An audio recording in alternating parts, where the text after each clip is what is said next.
muy nervioso. No se nota, pero por dentro estoy como un flan. Hace unos 2 meses recibí un mensaje de Marcelino, un audio de unos 4 minutos. Yo pensé, ¿o se está metiendo conmigo porque el Real Madrid perdió? ¿O es que es algo serio? Y fue lo segundo, fue algo serio. Me dijo, me pidió a predicar un domingo. Bueno, no me pidió. Me puso en la lista ya directamente, con la esperanza de que dijera que sí. Yo en ese momento pues me puse blanco, como dice la canción, más blanco que la nieve quedé en ese momento.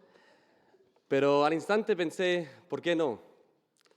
¿Por qué decir no a algo que estamos todos llamados a hacer, que es predicar la palabra del Señor? Amén.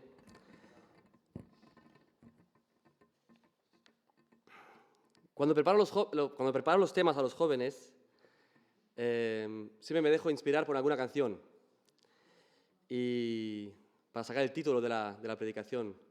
Y para esta predicación también hice lo mismo. Hay una canción que la escuché hace muchos años, que me tocó mucho, que me hizo replantar la pregunta, ¿de verdad quiero ser yo este cristiano que describe esta canción? Y la canción la vamos a leer juntos. La canción se llama Sal, de Alex San Pedro, y dice así: tengo una Biblia que no habla, un crucifijo que no salva, una fe que se cansó de las montañas. Tengo oraciones sin sujeto, y he predicado tantas veces en el valle de los huesos secos. Tengo noticias sin oyentes, tengo pacientes esperando el milagro de los peces, pero tengo la red averiada, y el vino es vinagre y el pan no sabe a nada.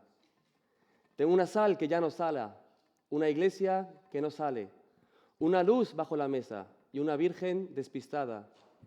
La levadura en la nevera, mi armadura oxidada. Tengo oro y tengo plata, pero el cojo ya no baila.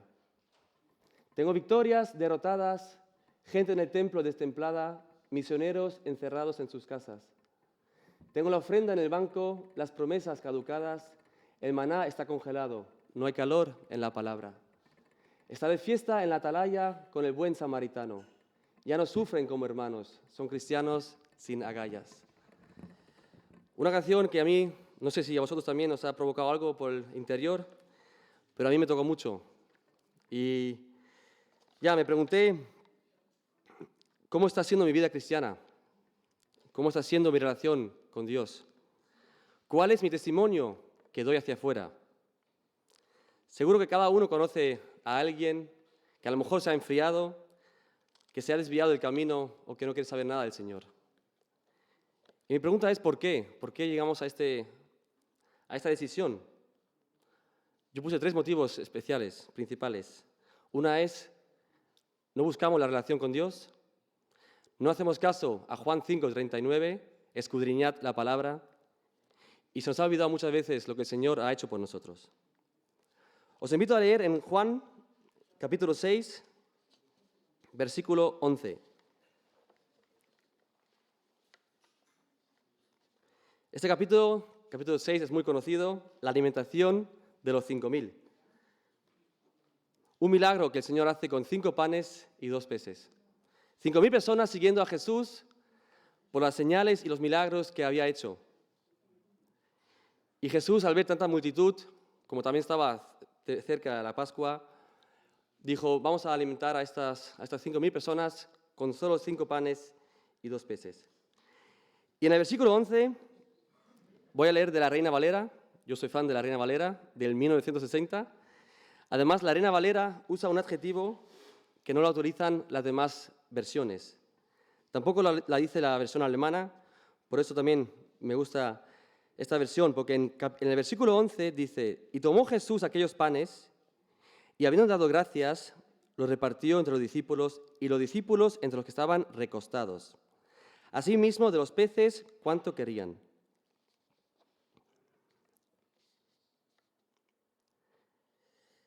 Y me temo que este cuadro del capítulo 6, versículo 11, Es el cuadro perfecto de la iglesia del siglo XXI.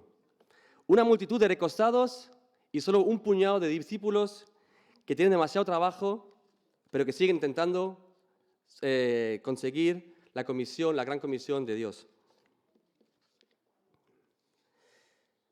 Y esta es la palabra clave, hermanos, recostados. Jesús ama a los recostados, pero la historia no la cambian una multitud de recostados. No sé quién eres tú, si eres un recostado o si eres un discípulo de Dios. Los recostados se acercan a Jesús y Jesús le dará su trozo de pan y su trozo de pescado. A los recostados les encanta el Salmo 23. En lugares de delicados pastos me harás descansar. Junto a agua de reposo me pastoreará. Confort. Nos encanta el confort, hermanos. Pero tú y yo somos llamados a ser más que recostados. Hay un refrán en España que dice, por interés te quiero, Andrés. No se puede traducir en alemán, pero en español es, por interés te quiero, Andrés. Estas personas siguen a Jesús por interés, no por quién es Él, sino por lo que Él nos puede dar. Y mi pregunta es, ¿por qué venimos a la iglesia? ¿Porque me gusta la música? ¿Porque hay café y galletas gratis después del culto? ¿Porque las personas son amables? ¿Me gusta cómo predica el pastor? ¿Vengo a la iglesia y me soluciona los problemas? ¿Porque soy cristiano de cuna e ir a la iglesia es algo ya tradición en nuestra vida? Y como ya había dicho, porque tengo un problema y me lo solucionan pensando que el Evangelio consiste en mejorar tu vida. Y no es así. Hemos confundido a Dios con un genio de la lámpara. Y si no cumple nuestros deseos, ya no es un buen Dios. Pero el negocio de Dios no es ir cumpliendo los sueños de la gente. Dios tiene un sueño, cambiar el mundo y salvar a gente. Ese es el negocio de Dios y eso es de lo que quiero hablar esta mañana. Y la pregunta es si tú y yo estamos dispuestos a negar nuestros sueños para cumplir el sueño de Dios. Allá afuera hay muchas personas que se están perdiendo sin la persona de Jesús. Y los favoritos de Jesús, ¿sabes quiénes son? Los de allá afuera. Los que necesitan una palabra de amor, los que necesitan una palabra de esperanza. Y puede ser que esas personas de ahí fuera no sean tan extrañas para nosotros. Están más cerca de lo que pensamos. Pueden ser nuestros propios padres, hijos, primos, tíos, suegros, cuñados, amigos, vecinos, compañeros de trabajo.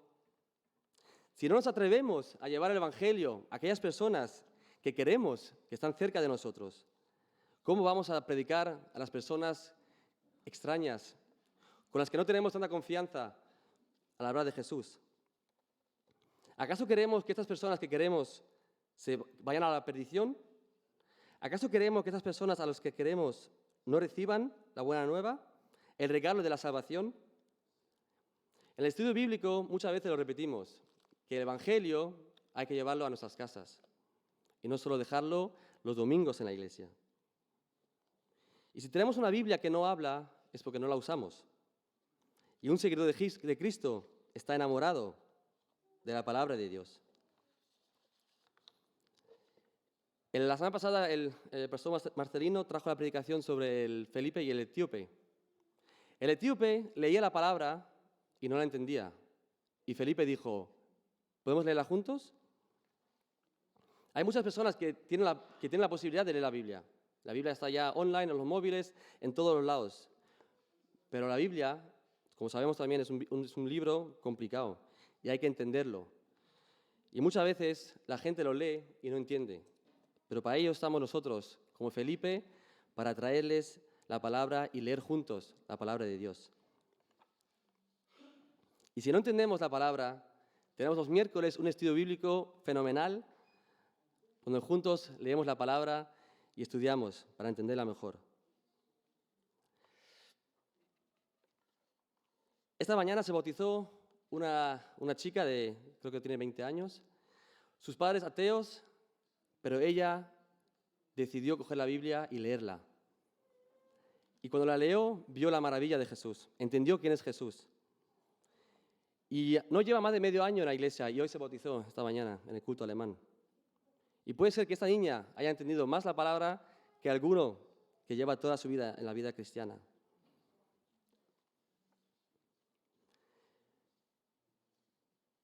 Me gustaría haceros otra pregunta, hermanos. ¿Sabéis por qué estamos tú y yo aquí en esta mañana? Porque alguien en el pasado hizo bien su trabajo. Alguien en el pasado trajo el Evangelio a nuestras vidas, yendo de casa en casa, hablando en las calles. Y por esas personas, gracias a esas personas, estamos aquí hoy, en esta mañana. Porque cumplió con la gran comisión de Dios, con el sueño de Dios de cambiar el mundo y salvar a gente. Dios me puso en la mesa junto a Jorge, como yo también había comentado en el testimonio. Dios me puso en la mesa con Jorge, pero yo también pude decidir hablar de fútbol, de política, del tiempo. Pero salió el tema de Dios y de la iglesia y de Jesús y aproveché el momento y hemos conversado y aquí están hoy en esta mañana. Aprovechamos estos momentos con las personas que nos rodean, que a lo mejor no conocen al Señor, que a lo mejor se han desviado o no están al 100% con el Señor.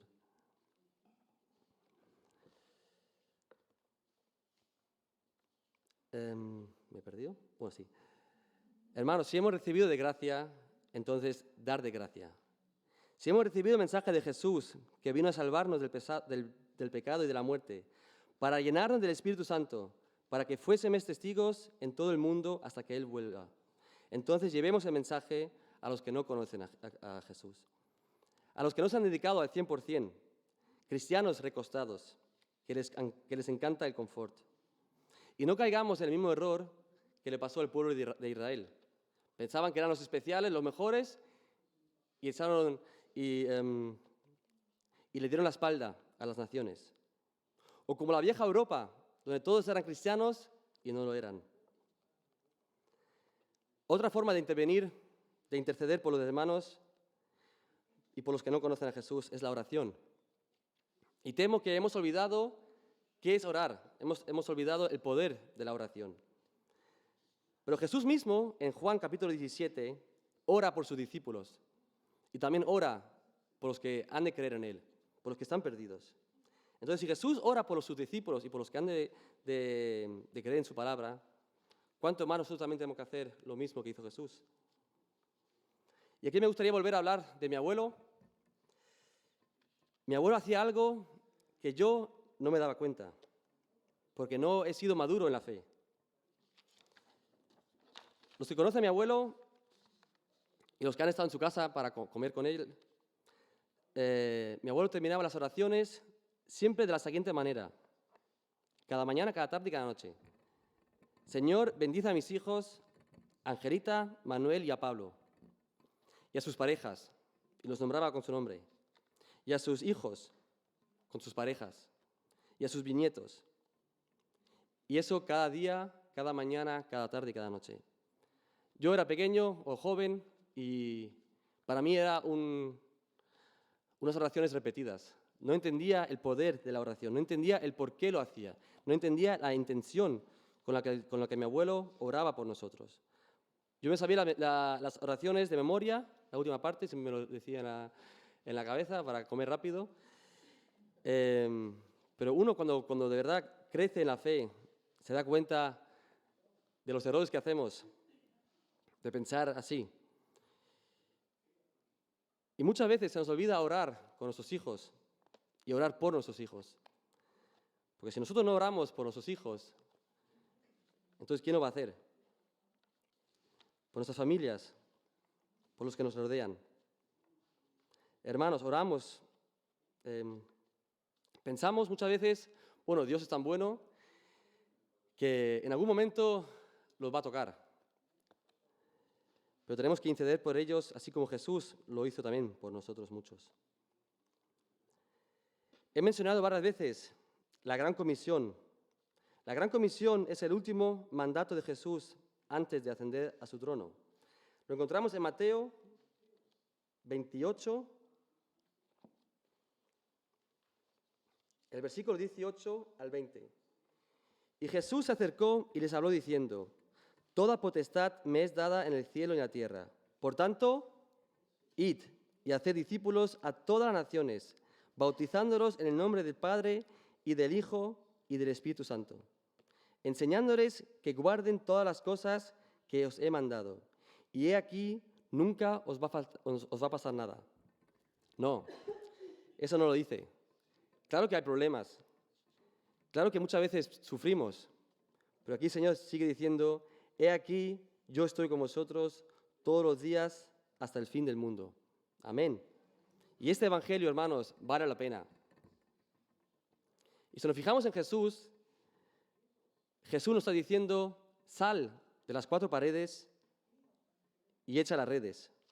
Jesús en las calles los buscó, los sanó, hizo milagros y señales, fue testimonio vivo, los predicó. Jesús no se quedaba en casa, no esperaba a la gente, Jesús iba por ellos a echar las redes. Dios eligió a Abraham, a Moisés, un hombre que tenía problemas al hablar. Yo también hablo muchas veces rápido y muchas veces no se me entiende. Yo creo que Moisés tuvo peores problemas. A un joven pastor de ovejas, David. A 12 discípulos, que la mayoría eran simplemente pescadores. Mateo, un recaudador de impuestos, que seguramente era el más odiado en la ciudad. Estas personas han dejado atrás todo lo que tenían para seguir a Jesús, porque valía la pena, porque el mensaje de Jesús es más grande que haya existido en este mundo. La semana pasada hemos escuchado también, el viernes hemos escuchado también en el evento Feierabend que tenemos los viernes, del joven rico. Cumplía las promesas como nosotros. Sabía quién era Jesús. Pero cuando hizo la pregunta, deja todo atrás y sígueme, se negó. No estuvo con la disposición de seguir a Jesús al 100%. Muchas personas a lo mejor creen que no son capaces de llevar el Evangelio, de predicar. Pero yo te digo, hermano, que Dios te quiere usar tal y como eres. Da igual los fallos que tengamos, nadie es perfecto. Pero Dios te quiere usar tal y como eres. Porque Dios te ama tal y como eres. Y no como debería ser. Porque nadie de aquí es como debería ser. Repito, Dios te ama tal y como eres. Y no como debería ser. Porque nadie de aquí es como debería ser. Y tú y yo estamos llamados a ser más que recostados. Volviendo al versículo 11 de Juan 6. Os hago otra pregunta. ¿Quiénes ven realmente el milagro de Jesús? Jesús, obviamente, y los discípulos. Mientras que los recostados están a gusto recibiendo sus bendiciones, pero son los discípulos los que ven el milagro. Ellos son los únicos que ven el milagro de Juan capítulo 6. Si tú tienes la cesta en la mano, te darás cuenta que cuanto más sirves a Dios, más se multiplica la cesta. Y ese milagro solo lo vieron los discípulos. Tenían poco, pero sirviendo se le multiplicaba la cesta. Y fueron bendecidos. Este capítulo 6 no se trata de solo un milagro de la alimentación de los 5.000 personas, sino que es ¿cómo voy a decir? Una enseñanza a los discípulos de servir a los demás. Porque Jesús, cuando te rescata a ti, no solo te rescata a ti, está mirando a la gente que detrás de ti puede rescatar. Si Jesús te perdona a ti, no solo te perdona a ti, está viendo a la gente que tú puedes perdonar a través de ti. Y Jesús nos salvó a nosotros. No solo está viendo a las personas que somos, sino a las personas que podemos salvar en su nombre.